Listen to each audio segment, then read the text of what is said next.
सर्वेभ्यो नमो नमः। आज की वीडियो में हम देखेंगे पंचांग एवं मुहूर्त MJY003 के कुछ श्लोक्स। तो कुछ श्लोकाज श्लोका श्लोका तो चलिए शुरू करते हैं। ओके, पाठ्यक्रम परिचय की ज़रूरत नहीं मुझे लगता। पंचांग का स्वरूप ये इकाई 1 है और इसमें हम श्लोक्स को देखेंगे। मैं कवर करने नहीं जा रहा कि इसमें क्या है। और अगर आप, मेरा सजेशन रहेगा कि अगर आप इसको समझना चाहते हैं तो पढ़ना पड़ेगा, फिर आपको रियलाइज़ होगा कि सब कुछ श्लोक्स में ही है जो इसमें रेफरेंस के लिए रखे गए हैं। तो ये है पंचांग का स्वरूप। पंचांग का स्वरूप तो पंचांग का स्वरूप आप देखेंगे, एक छोटा सा श्लोक है यहाँ पे। पंचानाम अंगानाम समाहारः इति पंचांगम। तो 5 अंगों के समाहार को पंचांग कहते हैं।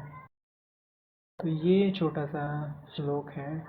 जैसे कोई क्वेश्चन आए कि पंचांग का स्वरूप, पंचांग से क्या समझते हैं, तो ये श्लोक आपको ज़रूर उसमें लिखना चाहिए। जैसे पंचानाम अंगानाम समाहारः इति पंचांगम।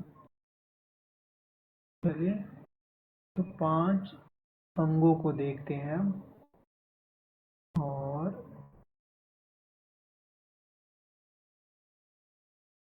तो ये सूर्य सिद्धांत से एक लिया गया है।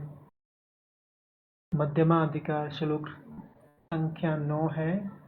शास्त्र माध्यम तदेवेदं यत् पूर्वं प्राह भास्करः युगानां परिवर्तेन कालभेदो अत्र केवलः। इसका मतलब यही होता है कि भास्कर, इसका वो मतलब सूर्य देव ये पहले ही कह चुके हैं। तो ये एक छोटी सी आपको कहानी समझनी चाहिए। ये जो सूर्य सिद्धांत ग्रंथ है, ये एक ऋषि हुए जो रावण के पूर्वज थे। उन्होंने सूर्यदेव की तपस्या की, तो सूर्यदेव ने बोला कि मेरे पास समय नहीं है, परंतु मैं एक सूर्य अंश के जरिए आपको सब कुछ बता दूंगा। तो वो जो सूर्य अंश हैं वो कह रहे हैं कि शास्त्र माध्यम तदे एव यत पूर्वम प्राह भास्कर है। भास्कर ने पहले ही इन यत पूर्वम प्राह तदेव ऐसा बोल रखा है शास्त्रों के माध्यम से। युगानाम परिवर्तेन काल भेदो अत्र केवलः। तो जो परिवर्तन, कुछ, इसका मतलब ये होता है कि कुछ बदला नहीं है, सिर्फ आपका जो काल भेद है, युग परिवर्तन से जो हो जाते हैं वो काल भेद, उस काल भेद को युग परिवर्तन, हर युग में उसको ध्यान में रखकर पंचांगों का या सूर्य स्पष्ट या ग्रह स्पष्टीकरण करना चाहिए, या तिथिवार नक्षत्र जो पंचांग हैं उनका कोई निर्णय लेना चाहिए, जैसे कोई पंचांग बनाते समय। तो युगानाम परिवर्तेन काल भेदो अत्र केवलः, बस ये समझना है आपको और आगे बढ़ते रहना है। आप इसको पूरा पढ़ेंगे तो कंक्लूजन वही आएगा जो मैंने बोला। फिर भी अपनी अपनी समझ अलग होती है, तो आप अवश्य ही पढ़ें। पंचांग का परिचय एवं प्रयोजन। तो देखिए छोटा सा इसमें, तिथि वारं च नक्षत्रं योगः करणमेव च इति पंचांगम् आख्यायात् व्रत पर्व निदर्शकम्। तो ये भारतीय कुंडली विज्ञान पंचांग करण से लिया गया है। तिथि वार नक्षत्र योग करण कितने हो रहे हैं देखो, 1 2 3 4 5। ये पंचांग जो है, पहले तो इन्हें हमारे जो हमारा जो धर्म है, धर्म केंद्रित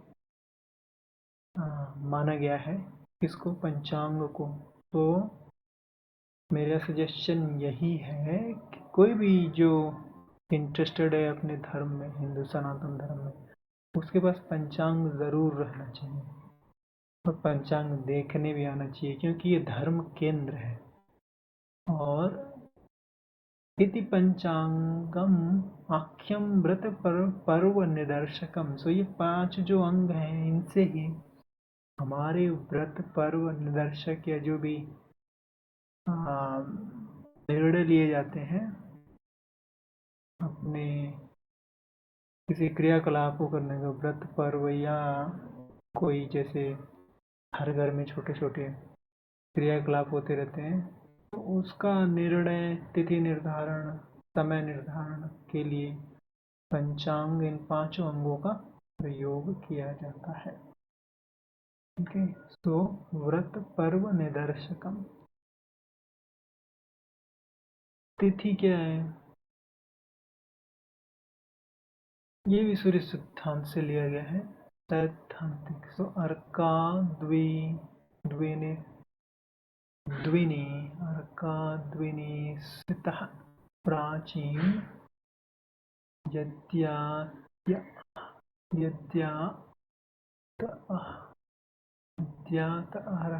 शशि। ये गलत लिखे हैं, ठीक है। ये शशि जो लिखे है ना, ये गलत है। शशि मतलब शशि होना चाहिए। तत् चांद्रमानसम मानसम शय्यस्तु यज्ञा द्वादशभिः द्वादशभिः स्थितिः। ये छोटा सा आपको पढ़ना चाहिए। तो अर्क द्वेने, अर्क से प्राचीन पूर्व की तरफ शशि के 12 अंश के डिफरेंस को द्वादश भी स्थित है चंद्रमास्त्र यज्ञ। इस जैसे ही बोध होता है 12 अंश का डिफरेंस का, तो सूर्य जो है स्लो चलते हैं एक बड़ी कक्षा में, ठीक है। और छोटी कक्षा में नीचे हम देखेंगे चंद्र है तो वो जल्दी जल्दी चल के उनसे आगे निकल जाते हैं। तो 12 अंश के डिफरेंस को सूर्य से चंद्र 12 अंश पे होते होते एक तिथि मानी जाती है, और 24 पे दूसरी, 36 पे तीसरी, और इसी तरह 180 पे 15वां जो एक पक्ष हो जाता है हमारा कृष्ण पक्ष, शुक्ल पक्ष, ठीक है। तो और जैसे ही एक महीने में 30 तिथियों में, महीना से कंफ्यूज हो जाएंगे आप, जैसे क्योंकि हमारा जो सबके घर में कैलेंडर है, हमारी थिंकिंग चेंज हो गई। सो तिथि बोलूँ तो वो डेट जो 30 दिन का होता है वो मत लीजिए, क्योंकि तिथि हमारे सनातन धर्म में अलग ही चीज़ है। और दिन जिसको हम बोलते हैं क्या, दिन जो आगे पढ़ेंगे वार, वो अलग कॉन्सेप्ट है। तिथि आपका दोपहर में भी ख़त्म हो सकता है, सुबह भी ख़त्म हो सकता है, शाम को भी ख़त्म हो सकता है, परंतु वार सूर्य उदय से शुरू होकर अगले सूर्योदय के लास्ट जो पल होगा तब तक चलता रहता है, अंतम चलता रहता है। तो ये हम नीचे देखेंगे 12 अंश के डिफरेंस को एक तिथि कहते हैं और इसके निर्धारक है सूर्य चंद्र के बीच की दूरी। ये दोनों अपने अपने कक्ष में चलते हुए, ये देखो तिथियों के नाम से, जैसे मैंने बोला 30, जैसे 2 पक्ष होते हैं, 15 तिथियां उसमें होती हैं, शुक्ल पक्ष और कृष्ण पक्ष। इनके अपने अपने स्वामी भी होते हैं, ठीक है। तो प्रतिपदा की अग्नि है, द्वितीया के ब्रह्मा है, तृतीया के गौरी है। देखते हैं ऊपर,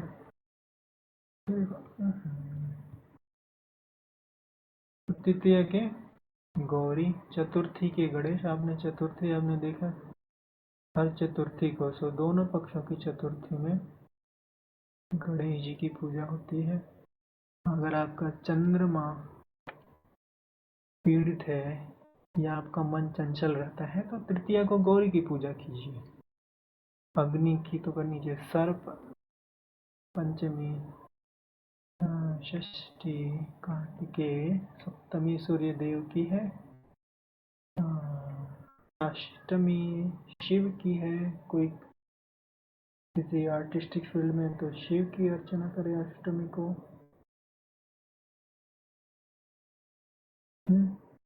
नवमी दुर्गा जी की, किसी भी माता की पूजा करता हूँ दुर्गा काली तो नवमी की। और इस दिन अगर शनि हो तो जैसे शनिवार हो नवमी को तो दुर्गा माँ की पूजा कीजिए, जबरदस्त रहेगा। दशमी यमदेव का, तो एकादशी विश्वदेव शुक्रवार को हो जाए तो बहुत अच्छा मुहूर्त, आपको ज़रूर पूजा करनी चाहिए। लक्ष्मी की भी पूजा कर सकते हैं। द्वादश हरि है ये, विष्णु बोलते हैं। त्रयोदशी कामदेव की है। इस बहुत से लोग त्रयोदशी को व्रत भी रखते हैं। क्यों? सुंदर दिखने के लिए और लोगों को प्रभावित करने के लिए। तो ये होता है चतुर्दशी शिव जी का दिन है, तिथि है। फिर अमावस्या जो होता है वो पितर लोगों का होता है और पूर्णिमा चंद्रमा का होता है। कैसे है वार नक्षत्र, वन सेकंड, क्या होगा, move on. Okay, so warm, 7 वार होते हैं, हम देखिए।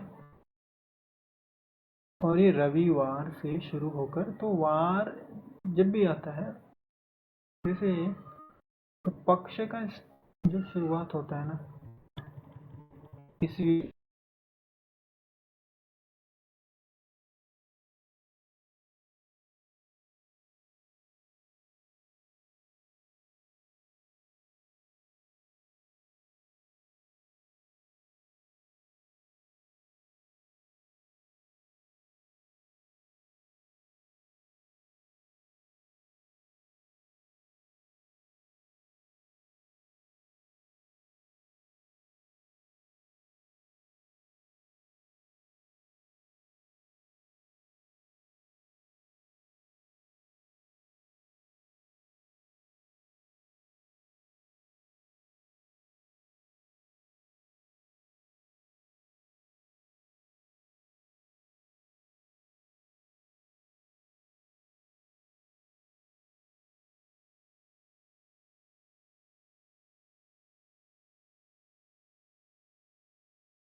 जाती है तो उसमें थोड़ा डायनेमिक चेंज आपको देखने को मिलता है जो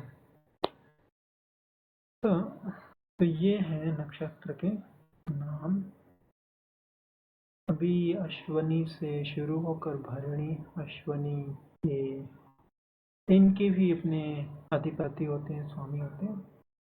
अश्वनी के अश्वनी कुमार हैं जो सूर्य देव के पुत्र हैं। भरणी के यमदेव हैं जो वो भी सूर्य देव के पुत्र हैं। कृतिका इनके ब्रह्म हैं, नहीं कृतिका के अग्नि, रोहिणी के। और इन सबसे एक कनेक्शन ग्रहों का भी होता है, वो विंशोत्तरी दशा में। ठीक है, तो वो हम आप आगे देखेंगे। रोहिणी, मृगशिरा, सोमदेव, आर्द्रा, रुद्र, पुनर्वसु, अदिति, माँ अदिति, पुष्य, तेज, अनुराधा, आश्लेषा के भी सर्प हैं। मघा, ये मघा मघा मघा, मघा ये कौन है? एक सेकेंड,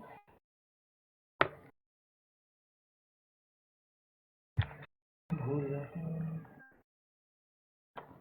तो तो पुष्य के बृहस्पति हैं। बृहस्पति गुरुदेव हैं। तो ये बृहस्पति जो आप देखेंगे, ये बृहस्पति यंग एज के हैं। ठीक है, इनकी जो पुष्य नक्षत्र के जो बृहस्पति हैं वो क्वालिटीज आपको मिलेगी यंग एज के बृहस्पति की, जो एक ब्रह्मचर्य में, ब्रह्मचर्य की शुरू ऑलमोस्ट एक डेडिकेटेड ब्रह्मचारी उस समय है। ये बहुत ही, तब ये वो नहीं बने थे, देव गुरु नहीं बने थे तब। वो क्वालिटी जो पुष्य नक्षत्र में बृहस्पति की होती है, जो शनि ग्रह से रिलेटेड है। अश्लेषा सर्प, मघा के पितर हैं। पूर्व फाल्गुनी के हैं भग, इनको ये एक आदित्य है। आदित्य तो 12 हैं, उनमें से ये भग हैं। और ये कनेक्टेड है से शुक्र देव से। उत्तर फाल्गुनी अर्यमा, अनदर आदित्य, हस्त नक्षत्र, सविता, ये सविता देव माता गायत्री से कहीं ना कहीं कनेक्टेड है। तो हस्त नक्षत्र बहुत ही शुभ माना गया है। मैंने रामायण में भी देखा था कि भगवान राम ने युद्ध की शुरुआत या युद्ध के लिए चढ़ाई की शुरुआत चंद्रमा नक्षत्र में ही की थी।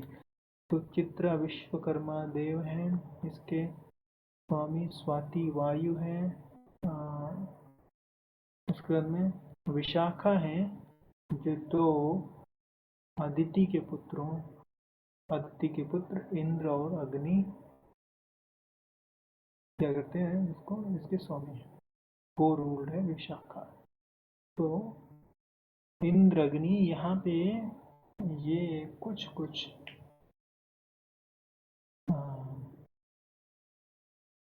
एक स्ट्रिक्ट गुरुदेव बृहस्पति, ये बृहस्पति के आपको अक्षर दिखाई देंगे, स्ट्रिक्ट हो गए यहाँ पे विशाखा का आदमी।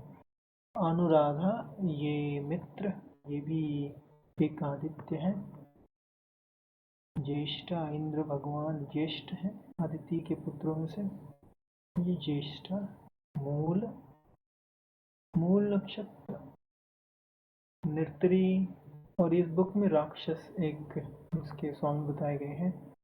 पूर्वा, शाड़ा, अपा, ये अपा जो है ये वरुण, वरुण देव जैसे जल के राजा है, ये जल की रानी है, मतलब समंदर है। तो पूर्वाषाढ़ा people will be kind of tasty, थोड़ा सा क्लीनलीनेस उनको पसंद होगा। और नेक्स्ट है उत्तराषाढ़ा, ये विश्वदेव है और यहीं पे आपका अभिजीत नक्षत्र भी आ जाता है। उत्तराषाढ़ा में तीसरे पद से श्रवण का पहला पद शायद ऐसे ही है, तो श्रवण भी विष्णुदेव का है। उसके बाद श्रवण नक्षत्र धनिष्ठा अष्ट वसुओं का नक्षत्र है।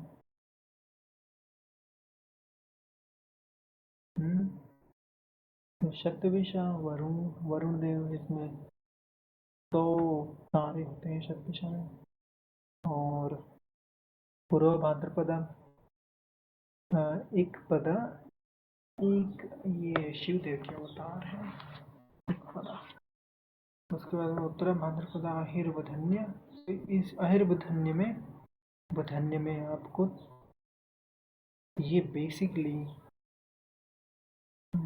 इनका नीचे का बॉडी सर्प का है और ऊपर का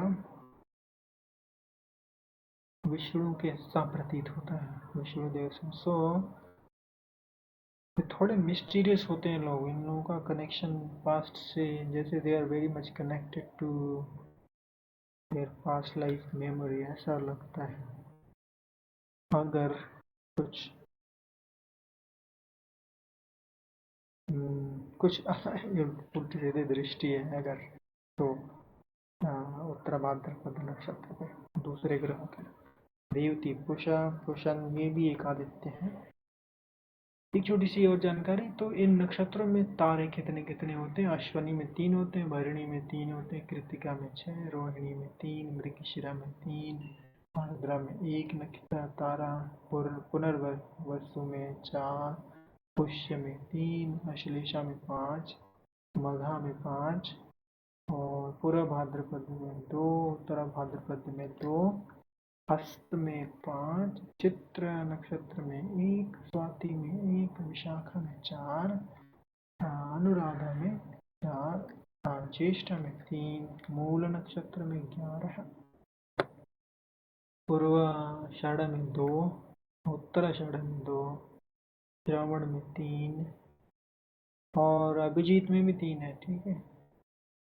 धनिष्ठा में 4, शतभिषा में 100 तारे होते हैं। उधर पूर्व भाद्रपद में 2, उत्तर भाद्रपद में 2, रेवती में 32। तो ये है तारों की संख्या इन नक्षत्रों में। योग जो है चौथा हमारा पंचांगों में से अंग है। जैसे देखिए ये लिखे 12 डिग्री अंश से एक तिथि होती है सूर्य चंद्र के अंतर। सूर्य चंद्रमा के योग से दोनों की दैनिक भोग योग 800 कला होने पर एक योग होता है। ये भी फिक्स नहीं होता है, डायनेमिक होता है, क्योंकि तिथि क्षय मतलब ये चेंज होता है। डायनेमिक मैं इसलिए बोल रहा हूँ क्योंकि मुझे उतना गणित नहीं आता, ताकि मैं उसको प्रत्यक्ष देख पाऊँ क्यों हो रहा है। तो ये योग विषुकुंभ आदि वैदृत यंत्र 22 होते हैं। योग के 2 प्रकार होते हैं, एक चलायमान दूसरा स्थिर होता है। आनंद 2 योग होते हैं ना, अपने पंचांग में देखेंगे। जो पहला योग होता है वही ज़्यादा वेटेज उसका होता है, वो मान्य होता है। और जो क्या बोलते हैं, हर चीज़ों में वही माना जाता है। जैसे आपको व्रत पर निर्णय करना है तो ये लेंगे, क्या बोलते हैं, विषकुंभ वाला योग लेंगे, ना कि आनंद आनंद, हाँ, ना कि आनंद आदि। कर्ण जो होता है वो जैसे एक तिथि का हाफ होता है, तो एक तिथि 12 अंश का होता है, और एक तिथि में 2 करण होते हैं, ठीक है। सो 6 अंश के ये भी थोड़ा सा डायनेमिक होता है ये भी। देखिए ये भी चर करण होते हैं और स्थिर करण होते हैं। तो जो, हाँ, ये जो 4 है, शकुनी, नाग, पितृघ्न और चतुष्पद, ये स्थिर होते हैं। भव, बालव, कौलो, तैतिल, क्या बोलते हैं, गर, वणिज और विष्टि, विष्टि को भद्रा भी बोलते हैं, ये क्या होते हैं, चर करण होते हैं। चलायमान, चलायमान मतलब ये रोज परिवर्तित होते हैं। और ये शकुनी, नाग, पितृ और चतुष्पद, ये चतुर्दशी से स्टार्ट होकर और प्रतिपदा तक ही रहते हैं, और दोनों पक्षों में, ठीक है। और ये रोज रोज रिपीट होते हैं। जैसे बव बालो एक दिन रहेगा, दूसरे दिन क्या रहेगा, फॉलो तैतिल, तीसरे दिन क्या रहेगा, कर वर्डिज, और चौथे दिन क्या होगा, विष्टि के बाद तुरंत बव आ जाएगा। फिर वाव, फिर बालन कौलो तैतिल, तैतिल दूसरे दिन आ जाएगा, तैतिल के साथ कर आ जाएगा, बड़ी विष्टि, फिर नेक्स्ट डे हो जाएगा बव बालन। तो ये रोज परिवर्तित होते हैं, पर ये नहीं होते स्थिर चारों जो है। ये चतुर्दशी से द्वितीय करण, जैसे एक चतुर्दशी में तो 2 करण होंगे, तो प्रथमा एक चर होगा और दूसरा स्थिर वाला होगा, ठीक है। तो ये हो गए आपके पंचांग।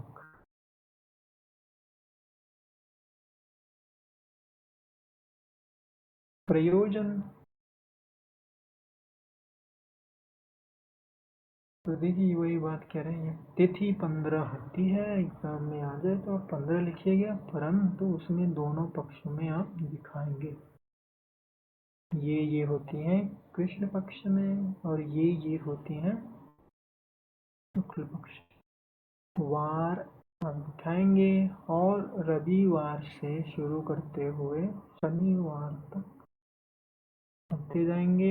एक इसमें आप ग्रहों के कक्ष का सर्कल भी बना सकते हैं, जिसमें बता सकते हैं कि रविवार चौथा ग्रह, वो थोड़ा हम आगे देखेंगे। और योग 27 होते हैं, तो 800 कला के, सूर्य चंद्रमा के 800 कला के भोग से एक योग, एक अंश योग, एक अंशीय योग बनता है, उसको योग कहते हैं। 27 होते हैं, और 2 तरह के योग होते हैं, आनंद आदि, विषकुंभ आदि। विषकुंभ आदि व्रत पर्व निर्णय में ज़्यादा सहायक होते हैं, ही सहायक होते हैं। 27 करण होते हैं, 7 चर होते हैं, और 4 स्थिर होते हैं। उनके नाम बता दीजिएगा। 11 क्या होते हैं ये, अच्छा 11 करण होते हैं। तो 2, ये देखिए, नक्षत्र भी 27 होते हैं, योग भी 27। नक्षत्रों के नाम, अगर नक्षत्र के बारे में आ गया तो जितनी डिटेल देंगे उतना अच्छा। नक्षत्रों के नाम, उनके स्वामी, और उनमें तारे कितने होते हैं। और आप नीचे ये भी लिख सकते हैं कि ग्रहों ग्रहों का क्या संबंध है नक्षत्रों से, विंशोत्तरी दशा, विंशोत्तरी दशा में। तो ऐसे भी आपको मार्क्स अच्छे मिल जाएंगे। ओके, पंचांग संबंधित विविध काल का, तो हाँ काल है इसमें। देखो पंचांग के कुछ काल हैं जी। पंचांग, वैदिक कालिक पंचांग का स्वरूप, आप इसको पढ़ेंगे, ठीक है। कैसे पंचांग इनटू एग्जिस्टेंस आया, इसके पहले कैसे होता था, क्या कोई परिवर्तन भी देखने को मिला। जैसे राजा महाराजा परिवर्तित होते रहते हैं तो छोटे छोटे वो अपने हिसाब से बदलाव कराते रहते हैं। पंचांग संविद विविध विविध काल का स्वरूप। तो ये कली काल, ये विक्रम काल, तो राजा विक्रम आए तो विक्रम काल का पंचांग बनने लगा। ख्रिस्ती आए तो ईसवी सन का। शक, ये भी किसी हिजरी, ये भी किसी राज्य से कनेक्टेड है, तो इसको पढ़ना पड़ेगा। आप शिवाजी, शक वो शिवाजी से कनेक्टेड है। बंगाली सन, तो ये बंगाल। फसली, फसल तैयार होने का, तो ये तो फसली अभी भी गांव देहात में चलता है। वो सिर्फ उसके लिए एक एक कोई त्योहार है उसका, उसको मनाने के लिए लोगों को याद आता है एक बार साल में। चंद्र, सौरमान, वर्षारंभ, इसको पढ़ना पड़ेगा आपको। गुप्त संवत, ये राजा गुप्त का संवत चलने लगा।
ग्रह लागो बहुत अच्छी, क्या बोले इसको, ज्योतिष शास्त्रीय ग्रंथ है। बेसिक्स आपके क्लियर हो जाएंगे इसमें।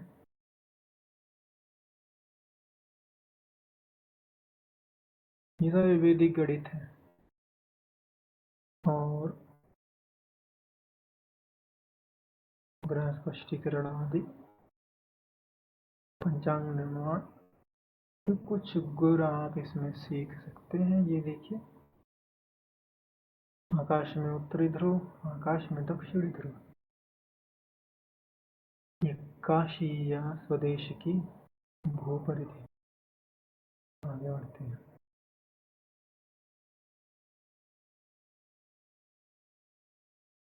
ये आपको बहुत अच्छा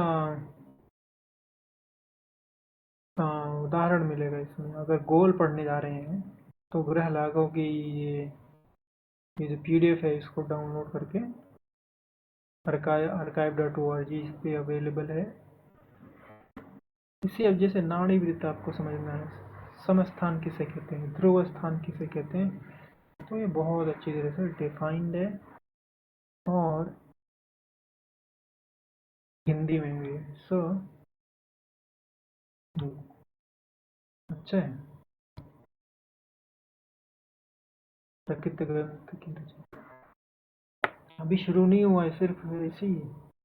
अभी इनका मंगलाचरण स्टार्ट हुआ। आगे बढ़ते हैं बेटा। देखो अभी तो ये है मध्यमा अधिकार का में 46 श्लोक थे और 16वां अपना है। तो ये ग्रह लागव का क्या है, ये देखिए मंगलाचरण में फिलहाल आगे बढ़ते हैं। और ये संस्कृत व्याख्यान है तो हम लोग संस्कृत व्याख्यान को ही पढ़ेंगे। हम्म, हिंदी में भी है, इसको समझना ज़रूरी है। ये जो नौ 10, अच्छा मुझे ऐसे करना चाहिए। ये जो पक्ष हैं पंचांग के, भारतीय पक्ष 3 हैं, वो किन ग्रहों से संबंध रखते हैं। तो ये क्या था, हमें 16वां देखना, कौन सा है?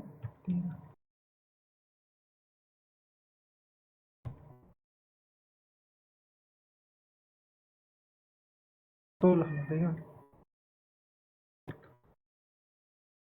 सौरो अर्को अपि विधुच्चम अंक लिखो नाभ्यो गुरु गुरुः त्वा रिय। तो उसमें त्व आर्य है, ठीक है, गुरु से आर्य का संबंध है। गुरु गुरु त्व आर्य जो आर्य जो श्री ग्राहु में राहु भी है, ठीक है, ग्राह में राहु भी है। ग्रह राहु ग्राहु, हु हु नहीं है, हु है। च कजम क्या केंद्रकम, क्या केंद्रकम धार्ये से शुभागः शनि। शनि है उसमें, देखिए कैसे लिखेंगे।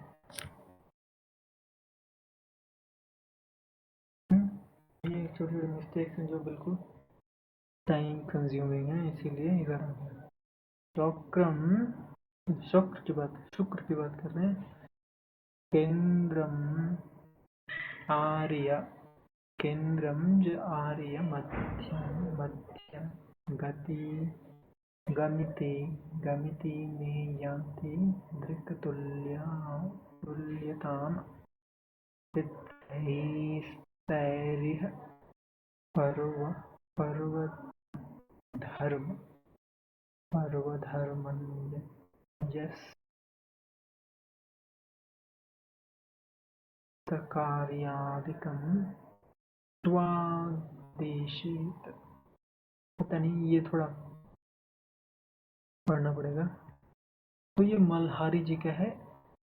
एक व्याख्यान छोटा। अथ कस्मिन् पक्षे को ग्रहो घटत इत्येक वृत्तेनाह सौर इति।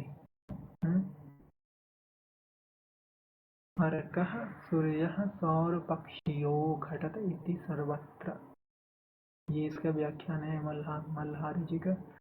विधु विधु अपि विदुच्चम अपि सौरपक्षीयम। तो विधु मतलब चंद्र भी सौरपक्षीय में। अंक अंक कला भिनर्व नौ। तो नौ क्या करें, कला नौ कला भी नौ चंद्र सौरपक्षीय, वो भी सौरपक्षीय। गुरुर गुरुर आर्यज आर्यपक्षियो गुरुर्यर्थः। गुरु का संबंध आर्य पक्ष से है। स्त्रीग राहु, स्त्रीग राहु मंगल राहु चार्य पक्षी। तो तीसरा क्या है, ब्रह्म पक्ष से है। ब्रह्म पक्ष से इनका संबंध है राहु और मंगल। ये ब्रह्म पक्ष जायते तथा एवं भूतम यस्य बुद्धस्य केंद्रकम। ब्रह्म पक्ष का संबंध। तो ये आर्य पक्ष क्या है, ये भी आर्य पक्ष है, जो आर्य पक्ष। ठीक है। तो गुरु अच्छा, गुरु का आर्य पक्ष है और मंगल राहु का जो आर्य पक्षी, वो भी आर्य पक्ष। ये ब्रह्म पक्षी जायते तथा एव भूतम यस्य बुधस्य केंद्रम। बुध ग्रह ब्रह्म पक्ष का केंद्र। अर्थ शब्दों अनंतर वाची आर्य पक्षे शनि। तो तेषु भागः पांच भागयुक्तो घटते शुक्रे येदं वक्रम् एवं भूतं यत् केन्द्रं तद् जार्यं मध्यम अजो ब्रह्मार्यः प्रसिद्धः। अन्योः पक्षो तयोर्मध्ये गच्छति तथा गच्छति इति तथा उभयोः प्रसार्येत।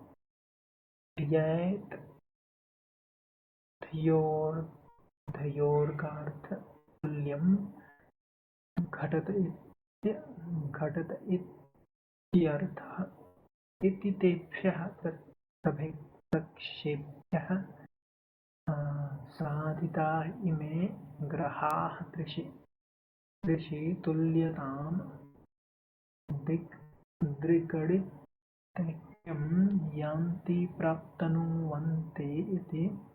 एवं ग्रहणोदयास्त जातकादौ ग्रहणामसाधनं बहुभ्यो ग्रन्थेभ्यः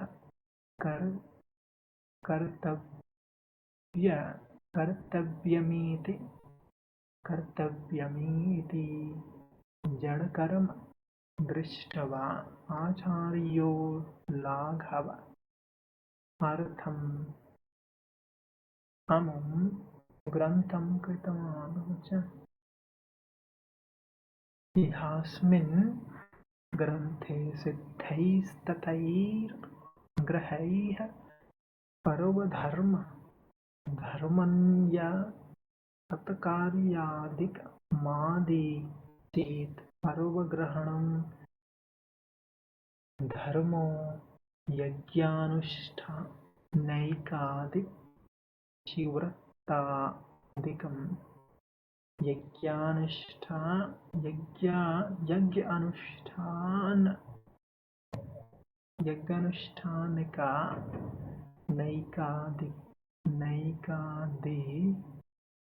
नैकादशी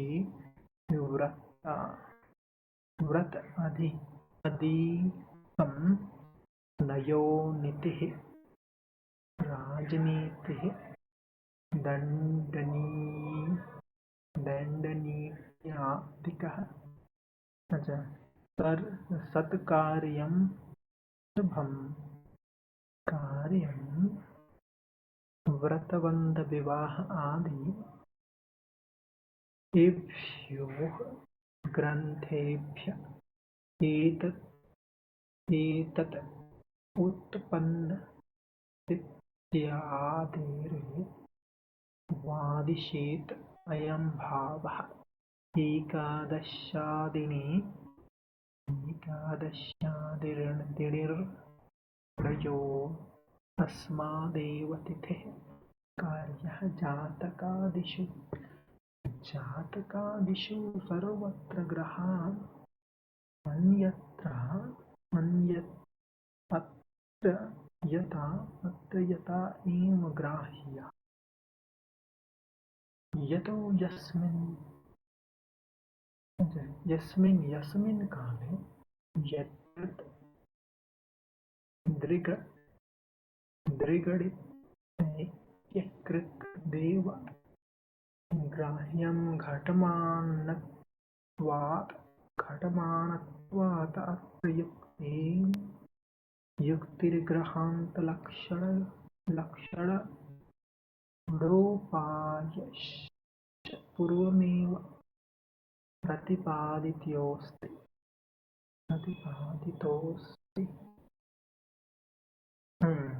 तो इसका हिंदी वाला भी पढ़ेंगे, ये थोड़ा सा मैं प्रैक्टिस कर रहा हूँ।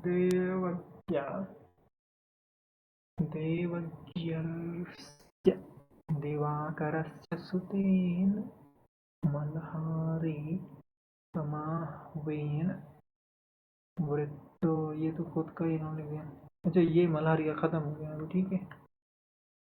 ये मल्हारी वृत्तो कृतायामग्रहलाघवस्य जातं खगानिम् इति मध्यकर्म इति श्रीगणेशदैवज्ञः कृत ग्रहलाघवस्य टीकायां मल्हारी दैवज्ञ विरचितायां मध्यमग्रह साधाधिकारः प्रथमः। ये विश्वनाथ जी क्या आया था। तो पढ़ने से आपको एक दूसरे पॉइंट ऑफ व्यू मिलेगा 3 श्लोक का। तो ये लोग बहुत बड़े ज्योतिष ग्रंथ से अच्छे जानकार हैं ये लोग, विश्वनाथ और मल्हारी। पक्षांतरग्रहान अतः पक्षांतरग्रहान दृग्गणितज्ञं संस्थापनमाह सौरो अर्को इति। अत्र दिग्गणितज्ञे अर्कः सौरपक्षीयो घटत इति सर्वत्र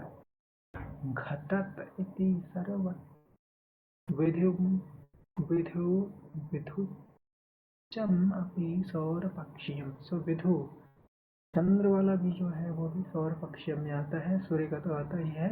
अंकना कला 9 अंक 9 कलाभिः ऋणश्चन्द्रः सौरपक्षीयो गृहीतः।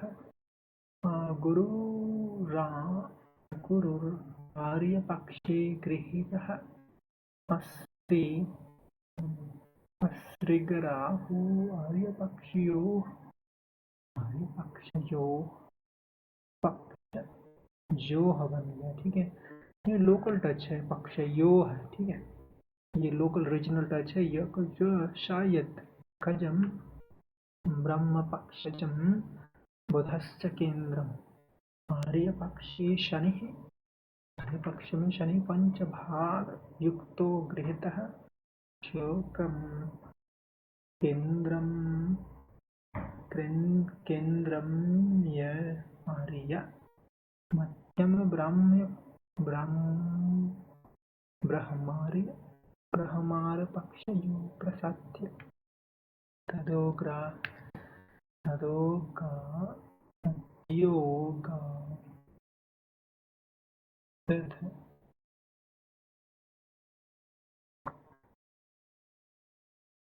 एक सेकंड तद्योग तद्योगाद्य नहीं ध्या नहीं है दधर तद्योगा दधर गादध्योर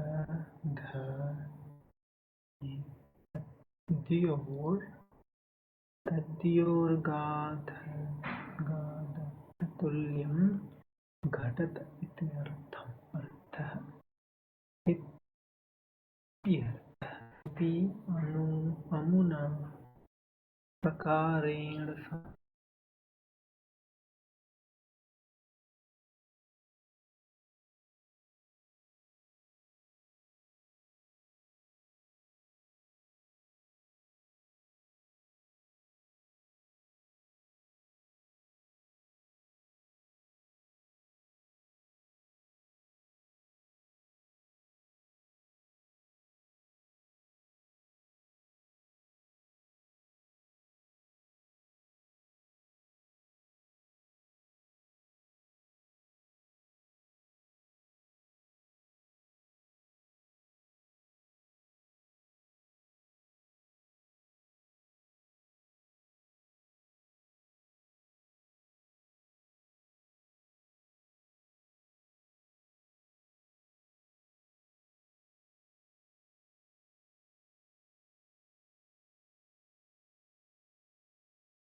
का मतलब ये था कि भैया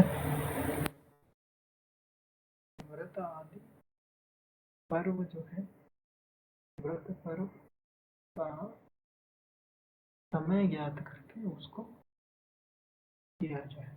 नीति राजनीति दंडनीय आदि। तो हाँ, राजनीति में भी कुछ निर्णय लिए जाते हैं जो अच्छे समय पे हो तो अच्छे होते हैं देश के लिए। दंड किसको किस समय दिया जाना चाहिए, ये भी